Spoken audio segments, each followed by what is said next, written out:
Assalamualaikum warahmatullahi taala wabarakatuh. Kembali bersama channel saya yang banyak membahas seputar pendidikan profesi guru. Channel Ubaikan Inhil. Semoga bermanfaat bagi Bapak Ibu guru, tentunya harapannya lulus. Baik, yang pertama perlu Bapak Ibu ketahui kali ini saya akan membahas dari 3 unsur karena banyak sekali permintaan walaupun tidak sempurna untuk pembahasan karena sangat sulit. Nah, saya secara pribadi lebih kepada menguasai soal-soal, tidak apa namanya ke materi. Walaupun sudah jelas ada materi yang diberikan oleh Kementerian Agama. Nah, yang pertama di sini unsurnya tentu modulnya. Nah, sini saya melanjutkan soal nomor berdasarkan kisi-kisi di sini nomor 28 yaitu Islam Nusantara. Ini yang poin pertama. Nah, yang kedua yaitu adalah nah ini modulnya. Maksudnya yang pertama modul, nah muncullah kisi-kisi, maka gambaran soalnya seperti ini. Nomor 28. Nah, ini modulnya Bapak Ibu bisa lihat eh, perkembangan Islam Nusantara. Kita cek apakah sesuai cerita di sini soalnya tentang Snoekholgroens. Ini kalau tidak salah adalah orang Belanda yang menyamar di Indonesia. Kalau tidak salah itu. Nah, cuma di sini bahwa Islam di Indonesia berasal dari Gujarat dengan alasan bahwa ini kecuali. Kita cek materinya. Nah, sini Bapak Ibu materinya sejarah ini tentu sangat banyak. Nah, sini. Sini yang pertama teori Gujarat, apakah ada? Nah, ini di paragraf kedua teori tersebut direvisi oleh Christian Snoekholgroen. Menurut Islam yang tersebar di Indonesia berasal dari wilayah Malabar. Nah, kita cek. Nah, jadi di sini karena kecuali, jadi ini jawabannya batu-batu nisan yang ada di Sumatera itu berasal dari Gujarat. Nah, kecuali. Ini soal nomor 28 sesuai kisi-kisi Islam di Nusantara. Jadi gambaran tentang apa namanya Islam di Nusantara berkaitan dengan apa namanya nama orang ini tokoh-tokoh misalnya berpendapat atau yang menyebarkan Islam biasanya seperti itu. Nah, biasanya soal ini walaupun tidak sama persis dan tidak semua, paling banyak 10 soal yang mendekati sama persis. Namun urutan optionnya tentu pasti berbeda, itu yang selama ini kami alami dan sering bercerita sama satu angkatan. Nah, bahkan di UP juga nanti seperti itu. Nah, jadi Bapak Ibu jangan bayangkan soalnya semua sama persis. Soal berikutnya nomor 29. Kisi-kisinya apa di sini? Nomor 29 yaitu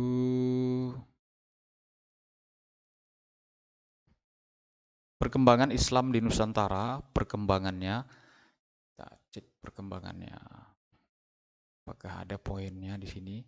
Teori Mekah masih lagi masuk nih Islam, teori Persia, teori Cina. Nah, ini baru tahu nih. Nah, strategi mana nih perkembangan? Kita cek lagi kisi-kisinya, strategi apakah ada perkembangan? Ini perkembangan ya. Perkembangan strategi dakwah Islam di Indonesia. Kita cari tuh, apakah ada poin seputar perkembangan. Nah, jadi jika membahas dengan apa namanya soal, materi soal, maka akan lama. 2 soal saja sudah 5 menit, namun barangkali ini hanya di awal saya contohkan materinya. Nah, berarti masih jauh. Nah, ini dia perkembangannya. Seni bernuansa Islam yang berkembang. Nah, jadi di zaman ini termasuk berarti. Subjudul perkembangannya tidak ada. Apakah ini tokoh-tokohnya? Kita cek soalnya di sini seorang tokoh. Nah, di sini seorang tokoh yang menolak kala Islam masuk abad ke-7 yang ketika itu kekuasaan dipimpin oleh Khalifah Umayyah Arab. Nah, sini jawabannya Buya Hamka. Nah, Quraisyab. Nah, ini tokoh-tokoh ini bisa saja berubah. Nah, misalnya yang menolak selain dari Buya Hamka, tokoh apa begitu. Soal nomor 30. Nah, jadi saya hanya menggambarkan kepada Bapak Ibu bahwa saya juga punya modulnya. Nah, sekali lagi yang ingin memiliki yang lengkap, ya, silahkan japri. Ada sedikit biaya operasional. Nomor 30, dakwah Islam di Nusantara. Nah, dakwah Islam di Nusantara berarti ya ini. Tadi ke atas jadi bolak-balik sepertinya. Dakwah Islam Nusantara, tradisi bagian dari dakwah. Nah, ini bagian dari dakwah ke atas lagi. Ini agak sulit, saya tidak menggunakan mouse ini. Kita cari paling bawah.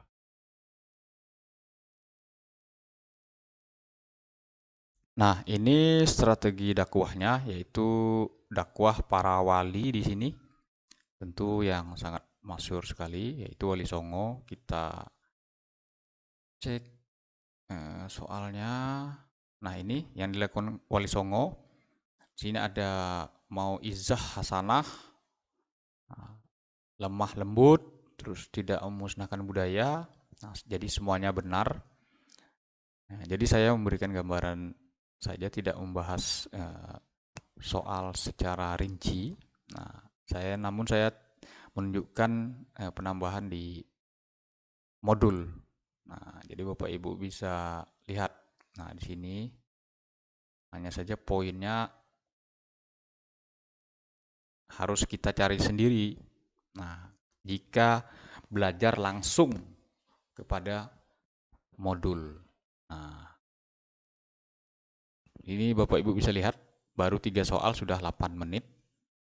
Nah, kita lanjut ke soal nomor 31. Kita cek kisi-kisinya. 31 sini, dakwah Islam Wali Songo. Nah, kita lihat contoh soalnya.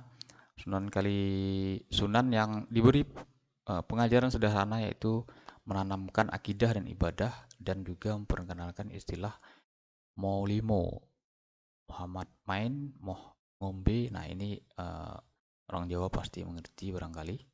Nah, yaitu Sunan Ampel. Jadi yang jelas soalnya biasanya tidak akan lari jauh dari seputar tentang Wali Songo, bagaimana dia strateginya berdakwah. Nah, ini kan strategi. Nah, bisa saja misalnya yang sangat terkenal di negeri kita, Wali Songo yang berdakwah dengan wayang. Nah, itu kan yang sempat viral itu bisa saja keluar. Apalagi dari 9 itu. Nah, ini contoh satu soal yang disampaikan strategi dakwah oleh para wali. Oke, soal berikutnya, soal 32, kita cek kisi-kisinya di sini. Islam di Afrika masih lagi, ini berarti KB terakhir, KB 4 di modul SKI. Islam di Afrika, di sini Islam masuk di Afrika Timur ditandai dengan faktor Islamisasi. Ya, cek, saya bukakan modulnya dulu. Modul keempat. Ini materi di modul keempat ini ada Islam di Afrika, Amerika, Eropa, Australia. Kita lihat di kisi-kisinya apakah ada 4 unsur itu. Afrika, Amerika, terus Eropa dan Australia. Nah, jadi benar kan Bapak Ibu? Jadi materinya yang di modul itu sudah lengkap. Nah, kita cek contoh soalnya di sini, yaitu Islam masuk di Afrika Timur ditandai dengan faktor Islamisasi. Di sini ada usaha amru. Intinya pada jawaban ini, walaupun option yang lain biasanya bisa dirubah dalam kalimat atau bentuk lain. Nah, intinya ketika Islam masuk di Afrika, nah ini yang sangat menonjol, biasanya seperti itu. Nah, kita cek lagi soal nomor 32 kisi-kisinya apa di sini? Islam. Oh, sorry, 33 Islam Amerika. Kita Islam 33 Islam Amerika. Perkembangan Islam Amerika salah satunya dibentuk untuk menghapus dukungan terhadap Islam radikal dan seterusnya di Timur Tengah dan dunia Islam dengan mendukung usaha reformasi Islam yang disebut Free Muslim Coalition. Nah, ini. Nah, ini juga kalau tidak salah pada saat dosen menyampaikan itu ada soal tentang tokoh yang menyebarkan Islam di Amerika. Nah, karena ini sifatnya perkembangan. Jadi itu Bapak, Ibu, serta kawan-kawan juga harus antisipasi. Nah, itu kemarin keluar di UP. Saya lupa nama tokohnya itu, namanya itu apa namanya, seperti nama barat, namun dia yang membawa Islam pertama di Amerika. Nah, kurang lebih seperti itu. Jadi nama tokoh, nama persatuan muslim di Amerika. Nah, jadi ini kan kisi-kisi, kita cek kisi-kisinya. Sini Amerika, di sini kita bisa baca di bagian penyajiannya disajikan data dan informasi sejarah masuknya Islam. Nah, berarti kan bisa saja nanti tokoh itu keluar. Nah, jadi soal saya tidak membahas tokoh itu. Ini organisasinya, Free Muslim Coalition. Jadi Bapak Ibu jangan terfokus kepada soal ini.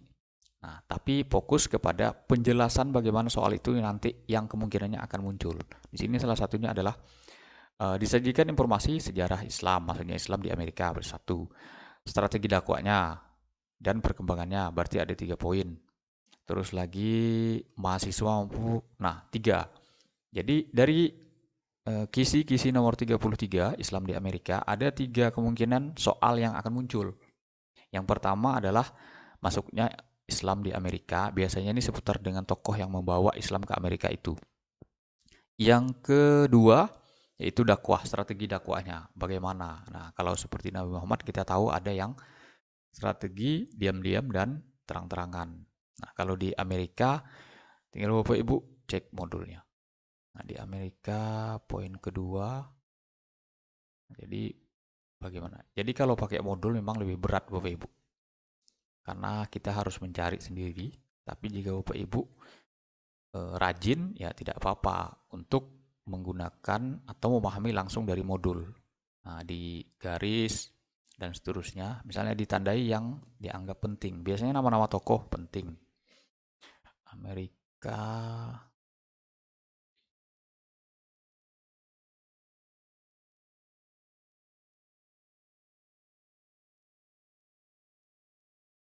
Nah, ini Bapak Ibu, perkembangan Islam di Amerika, sejarah masuknya. Nah, tadi kan sudah disebutkan sejarah masuknya.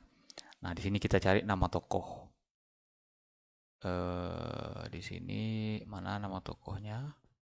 Nah, di sini kisah Islam masuk bermula sebelum penaklukan benua kekuatan Kristen Eropa yang ditaklukkan oleh Christopher Columbus. Nah, di sini Islam masuknya, nah nih, nah angka statistik tahun menunjukkan bahwa jumlah, nah nih, kita cek lagi, Imperium Persia, belum ada nama tokohnya, cek lagi. Nah, di sini Nah, di sini ada tahunnya. Sejarah mencatat kedatangan Islam dari sejumlah catatan sejarah berikut. Apa namanya? Jejak sejarah kedatangan Islam di tanah Amerika. Nah, ini yang pertama, abad ke-10 berarti. Nah, seorang navigator muslim dinasti Umayyah Spanyol. Nah, Ibnu Faruk. Nah, itu yang pertama yang perlu diingat. Nah, di sini ada 11 keterangan. Yang kedua, berarti ini tahun abad ke-12. Nah, abad ke-12, dokumen, terus lagi, nih, bernama Mulanfi. Nah, ini jadi Bapak Ibu, namanya seperti orang Cina, tapi jangan salah, dia yang membawa Islam ke Amerika, dicatat sebagai sejarah. Nah, jadi hati-hati namanya. Nah, terus lagi tahun 1300 berarti abad ke-14. Masuk abad ke-13 menuju ke-14. Nah, di sini Abu Bakar, seorang raja muslim dari kerajaan Mali, ke Amerika. Jadi juga tercatat. Namanya Abu Bakar. Nah, jadi tidak nama orang Amerika. Terus lagi abad ke-14 terusnya tahunnya. Ini Muslim Afrika, Mandiga. Nah, mana nama orangnya nih? Seorang Muslim dari Afrika, Mandiga. Nah, ini namanya aneh lagi. Yang berikutnya ada budak dari Afrika. Terus lagi, ini Estefanico of Azamor. Nah, seorang Muslim dari Maroko. Nah, jadi Bapak Ibu setidaknya harus menghafal 11. Itu baru dari sejarahnya Islam masuk ke Amerika. Di sini Bapak Ibu bisa lihat sini seputar penjelasan kisi-kisi. Nah, jadi ini salah satu saja Bapak Ibu. Contoh soal yang saya bahas. Yang berikutnya kisi-kisi atau soal nomor 34. Bukti sejarah bahwa Islam berkembang dengan aman di Inggris. Menampung 4.000 jamaah. Jadi ternyata di Inggris sudah berdiri masjid, perpustakaan. Nah, juga ada bank Islam yang beroperasi di sana. Nama masjid tersebut adalah, nah, ini perlu yang jelas, nomor A tidak. Nah, ya. Jadi Masjid Mubarak barangkali, apalagi nomor D. Karena Cordoba ini kan di Spanyol. Jadi, nah ini juga sebagai contoh soal ya, yang sesuai kisi-kisi sejarah Islam di Eropa, Inggris. Yang berikutnya soal nomor 35, kisi-kisi tadi Eropa, Inggris, 35 di Australia, apakah? Nah, jadi sini Australia, Islam di Australia, di Islamic Museum Australia yang berada di Anderson Road, Thornbury, Victoria, dijelaskan bahwa pertama kali Islam masuk ke Australia ternyata dibawa oleh para pelaut dari Makassar. Nah, ini perlu diingat atau dihafal. Kalau Islam Australia kemungkinan karena di sini disajikan sejarah masuknya secara tidak dan perkembangan sama. Kisi-kisi nomor 36, konsep akhlak al-karimah. Jadi ini masuk ke profesional yaitu akidah akhlak. Jadi memang materi ini terputar-putar ya Bapak Ibu. Tidak berurutan seperti pembelajaran kita misalnya akidah di awal. Nah, ini akidahnya di posisi sudah soal nomor 36. Yaitu konsep al-akhlak al-karimah. Kita cek soalnya di sini 36 tentang akidah akhlak.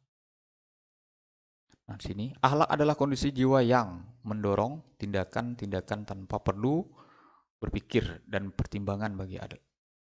Pertimbangan lagi adalah pengertian akhlak menurut Al-Ghazali. Biasanya kita terjebak di Al-Ghazali karena buku yang sangat terkenal tentang akhlak itu adalah Ihya Ulumuddin karangan Imam Al-Ghazali. Namun pendapat, nah itu berbeda biasanya. Nah, di sini Ibnu Miskawai. Dan kemungkinan-kemungkinan soal yang berkaitan dengan pendapat-pendapat tentang akhlak.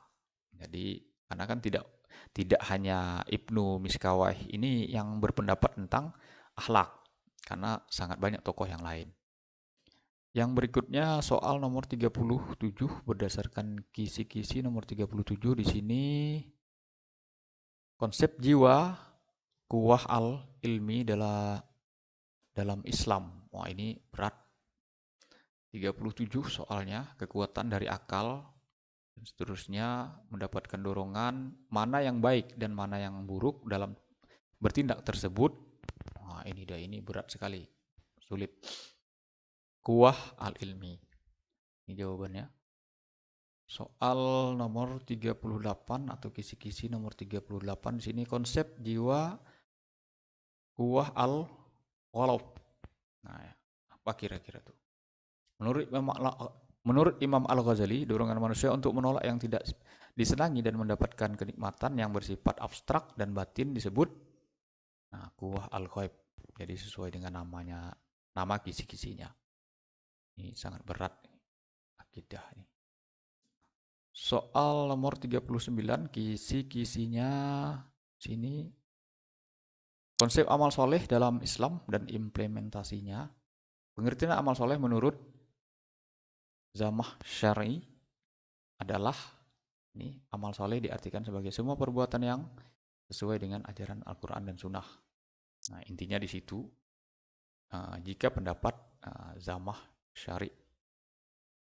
Kisi-kisi nomor 40.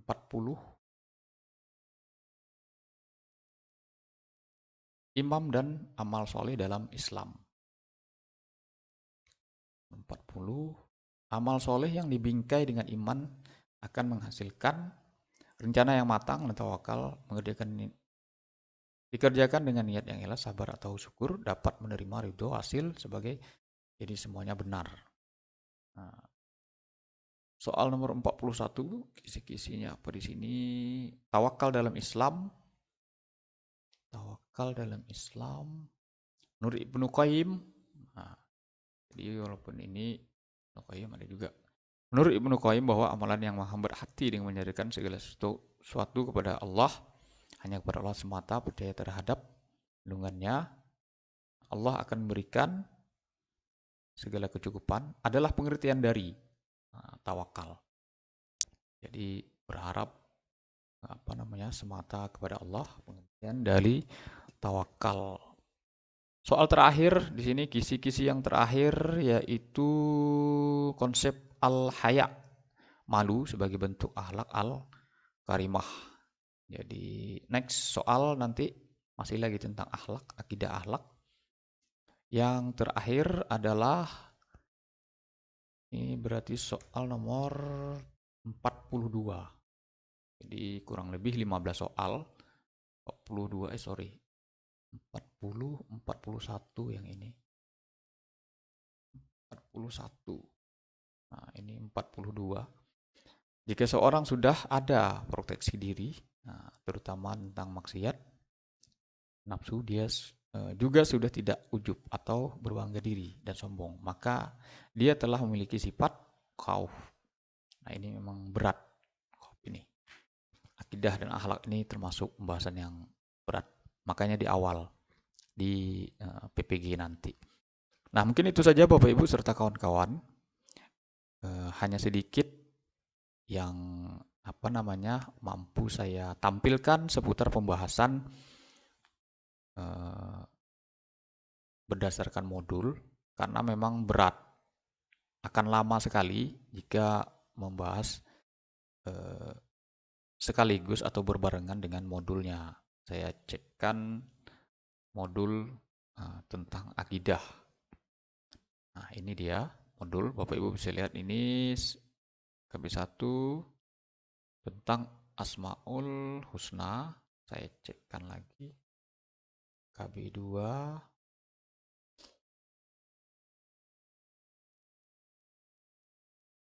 Nah, ini dia KB2. di kisi-kisi yang terakhir atau soal yang terakhir di sini seputar tentang khauf, terus lagi tawakal, ada apa namanya teori-teori yang lain, Wolof. Nah, ini jadi sangat sulit. Jadi ini materinya, modulnya di sini capaian pembelajaran, terus lagi subpokok materi.